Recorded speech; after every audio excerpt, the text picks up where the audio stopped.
Hello dear learners, welcome back to the channel. Today we are going to start the 6th chapter of class 7th computer, that is about introduction to data science. Alright, let's start the chapter. See, students, every day through various means of our lifestyle, a tremendous amount of data is generated. What they're saying कि हर रोज आपका जो daily lifestyle है, जो daily activities हम carry out करते हैं, उसके through एक ट्रेमेंडस, एक vast amount of data generate होता है. एंड इसी डेटा को यूज किया जाता है फॉर एक्सट्रैक्टिंग यूजफुल इंफॉर्मेशन, जिससे ह्यूमन बींग्स की जो लाइफ है वो ज्यादा बेटर एंड कंफर्टेबल होती है.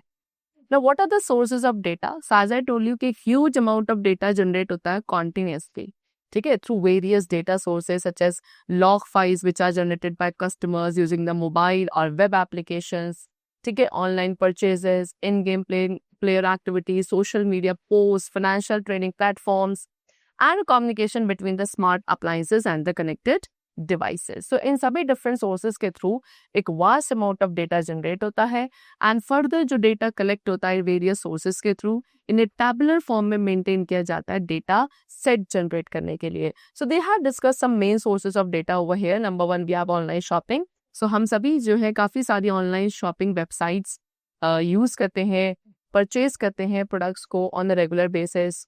सो इसमें आप अपने रजिस्ट्रेशन डिटेल सबमिट करते हैं like name, age, gender and address, and ये इंफॉर्मेशन आपके इन वेबसाइट्स के डेटाबेस में स्टोर हो जाती है.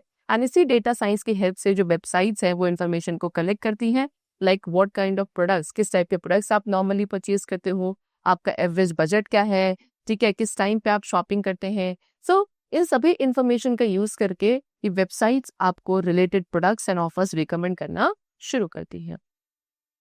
Then online gaming, the children, जो बच्चे ऑनलाइन गेम्स खेलते हैं वो एडवर्टीजमेंट्स भी देखते हैं गेम से रिलेटेड एंड कभी कभी वो स्टडी रिलेटेड टॉपिक्स को भी देखते हैं. सो जब ये बच्चे क्या करते हैं, रजिस्टर हो जाते हैं, ठीक है, on the basis of the age and class, तो डेटा साइंस एडवर्टाइजर्स को हेल्प करता है डिसीजन मेकिंग में कि किस टाइप के एडवर्टीजमेंट जो है that should be played between the games. Alright, next we have about online ticket booking. Yes, whenever, जब भी आप एक ऑनलाइन बुकिंग करते हो for a flight, bus, train और मूवी टिकट, सो वहाँ पे आप अपनी सारी पर्सनल इन्फॉर्मेशन प्रोवाइड करते हैं like name, age, gender and address. So यहाँ पे डेटाबेस इस इन्फॉर्मेशन को स्टोर करेगा आपके ट्रैवल इन्फॉर्मेशन के साथ एंड देन आपको ऑफर्स एंड सजेशन सेंड करना स्टार्ट करता है for your next two. Then social media, so हम सभी डिफरेंट टाइप्स के सोशल मीडिया प्लेटफॉर्म्स यूज करते हैं like Facebook, Twitter, Instagram, LinkedIn etcetera. तो आप काफ़ी सारे इवेंट्स एंड पर्सनल इंफॉर्मेशन को पोस्ट करते हो अपनी इन सोशल मीडिया साइट्स पर. ऑलराइट, एंड कभी कभी आप वीडियो क्लिप्स भी देखते हैं, परचेजेस भी करते हैं इन सभी साइट से. अगेन देन आपके चॉइस बेसिस पर ही आपको रिकमेंडेशंस एंड सजेशंस मिलते हैं फ्रॉम दीज पोर्टल्स.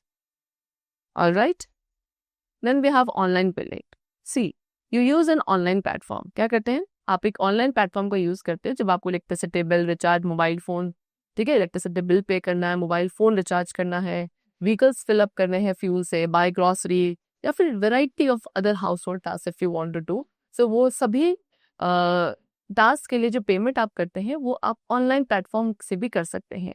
सो यहाँ पे data science help you by reminding you of the dates of billing, offering better plans, planning a budget and many more activities.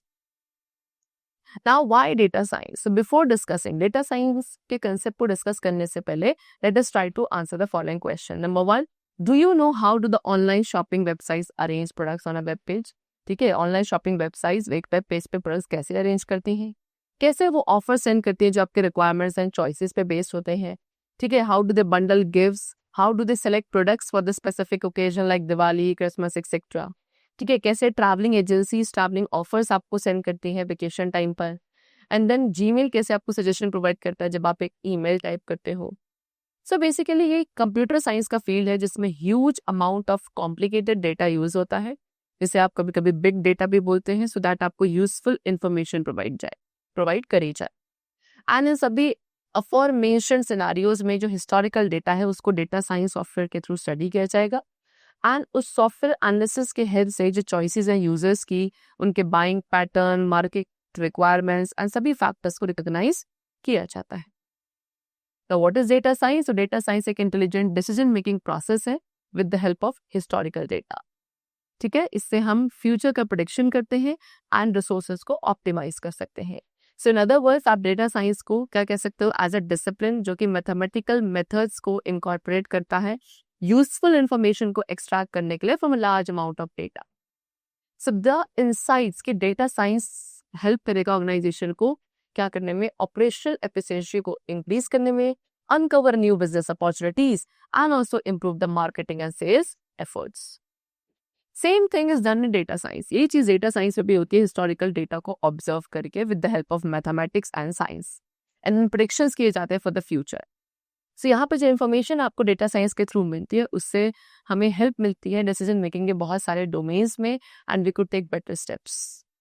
Main purpose क्या है data science का, business analyst को help करना, health care domain workers की help करना, society, economist and also the others in making better decisions. Now, what are the components of data science? So, students, the various components है data science के they have been described below. Okay, number one, they have given you data availability. तो जो पहला और सबसे important component है that is what, कि आपके पास relevant data available होना चाहिए। अगर relevant data available नहीं है तो आप कोई भी predictions generate नहीं कर सकते। Secondly, data filtering. अब जो available data है उसमें noise और unused information होती है। So, right results obtain करने के लिए उसको processing से पहले properly filter करना जरूरी है। Third is data visualization. अब डेटा को एक बेटर मैनर में अच्छे तरीके से समझने के लिए different visualization techniques must be used. Then data transformation, कभी कभी अवेलेबल डेटा आपकी करंट फॉर्म में यूजफुल नहीं होता है तो आपको वेरियस डेटा ट्रांसफॉर्मेशन अप्लाई करने पड़ते हैं, डेटा ट्रांसफॉर्मेशन टेक्निक्स अप्लाई करनी पड़ती है like upscaling, downscaling etcetera. Then science and mathematics, so inferences and predictions को जनरेट करने के लिए data science variety of scientific methodologies को एम्प्लॉय करता है, algorithms, mathematical formulas and statistical ideas. Then machine learning data science की backbone है। ये प्रोसेस है जहाँ पे एक मशीन को ट्रेन किया जाता है कि वो जस्ट एक ह्यूमन ब्रेन की तरह डिसीजन मेकिंग कर सके। ऑलराइट, इससे प्रेडिक्शंस करने में हेल्पफुल होता है about the unforeseen of future data. Now, what are the applications of data science? So, they have given the various applications of data science like online shopping, banking, social media, healthcare, weather prediction, agriculture, traveling, email, etc. All right. Then we come to career opportunities. So, students, after comprehending data analysis, data science and its application daily life, one of the most frequently asked question is, what are the various career path that could one pursue in the field of data science. तो आपने already ये चीज learn करी है कि data science का use एक impact create करता है in every domain of life, जिसमें आप health care, agriculture, stock market, space study, education, business analysis and बहुत सारी चीजों को इंक्लूड करते हैं। कॉन्सिक्वेंटली ये बहुत सारी करियर अपॉर्चुनिटीज भी जनरेट करता है। ठीक है, सो कुछ एग्जाम्पल्स यहाँ पे गिवन है जो डेटा फील्ड में आप कैरियर ऑप्शन चूज कर सकते हैं, like data scientist, business intelligence analyst, data mining engineer, data architect, senior data scientist etcetera. ठीक है, इन सभी टाइटल्स को हम डिस्कस करेंगे। Number one, business intelligence analyst. तो बिजनेस इंटेलिजेंस एनालिस्ट क्या करते हैं, डेटा को यूटिलाइज करते हैं मार्केट एग्जामिन करने के लिए and then most recent business trend क्या है उनकी रिस्पेक्टिव इंडस्ट्री में उसको आइडेंटिफाई किया जाता है। सो इससे एक बेटर अंडरस्टैंडिंग मिलती है कि कैसे कंपनी की स्ट्रेटजी डेवलप होनी चाहिए। सेकेंडली, डेटा एनालिस्ट एक स्पेशलिस्ट है जो इन्फॉर्मेशन का यूज करके इनसाइट्स प्रोवाइड करते हैं। ठीक है, data analyst is the person जो एक्सपर्टीज के साथ डेटा कलेक्ट करेगा, क्लीन करेगा, एनालाइज करेगा so that improved business decisions would be taken.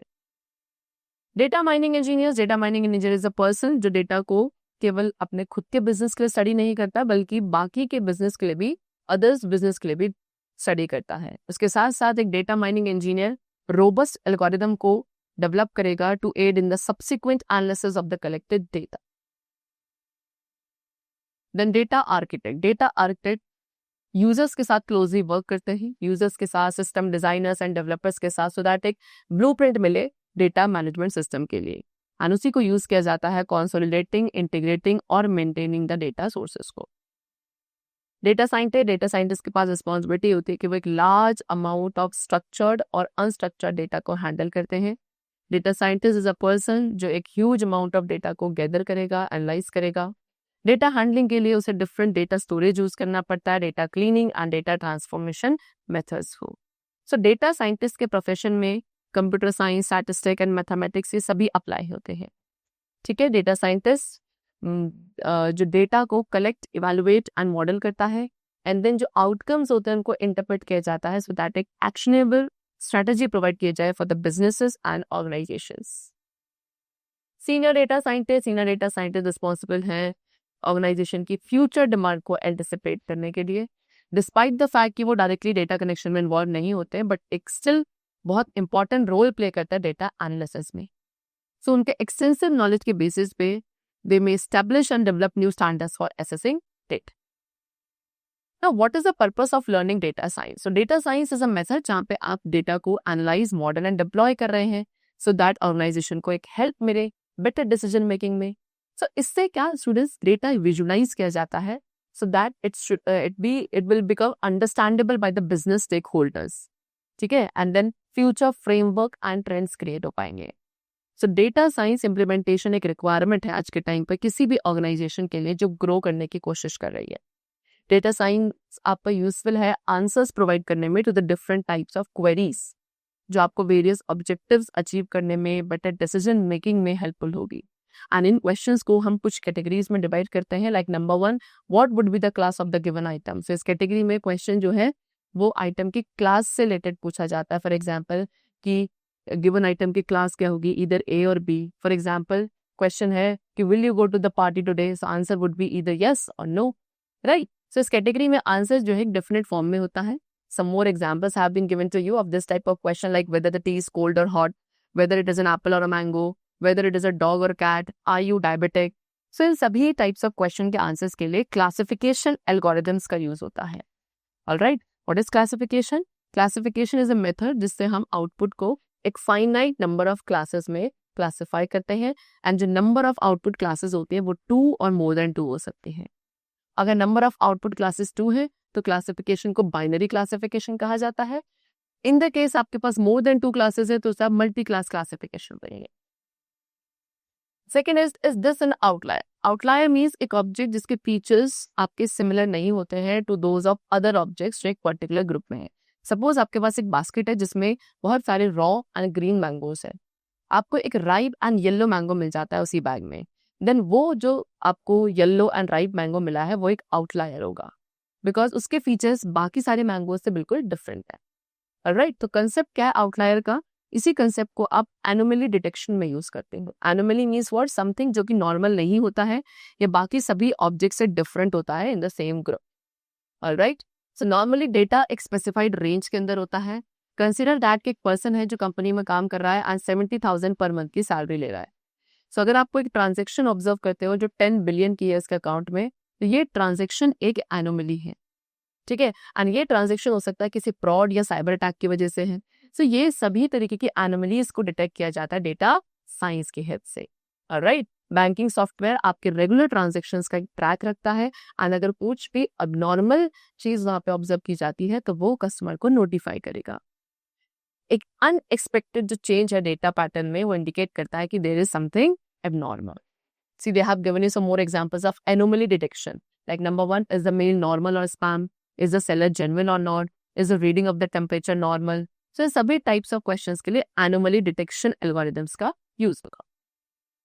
Then we come to what value will the output variable contain? Yes, अब ये ऐसे types of questions है जो तब पूछे जाते हैं जब output यानी कि output variable या target variable continuous होता है, which means कि वो कोई भी वैल्यू ले सकता है with in a range. For example आप ट्राई कर रहे हैं स्टॉक प्राइसेस, एक पर्टिकुलर कंपनी के जो स्टॉक प्राइसेस है उसको प्रिडिक्ट करने की कोशिश कर रहे हो हिस्टोरिकल डेटा बेसिस पर यहाँ पे प्राइस कुछ भी वैल्यू हो सकती है, like 20, 20.5, 21, 25, 27 and so on. It means कि जो आउटपुट है वो एक स्पेसिफिक वैल्यू तक कंस्ट्रेंट नहीं है। Alright, they have given some more example of this kind of situation. Number 1 कि what will be the temperature be like tomorrow on today, ठीक है, एक हाउस का प्राइस क्या हुआ स्पेसिफिक एरिया में, how much rain will fall tomorrow, what will be the stock price, what will be the sales of product for the next month, ठीक है। चलो, सो स्टूडेंट्स क्लासिफिकेशन एल्गोरिथम, अब यहाँ पे इस टाइप ऑफ प्रॉब्लम में classification algorithm work नहीं करते हैं, रिग्रेशन एल्गोरिथम इन मशीन लर्निंग, ठीक है, मशीन लर्निंग में रिग्रेशन एल्गोरिथम को यूज किया जाता है ऐसे क्वेश्चंस को आंसर करने के लिए। What is regression? Regression is a method जो कि मैथमेटिकल फॉर्मूलाज पर बेस्ड होता है एंड हेल्प करता है रिलेशनशिप्स को फाइंड आउट करने के लिए between the different features of a data set.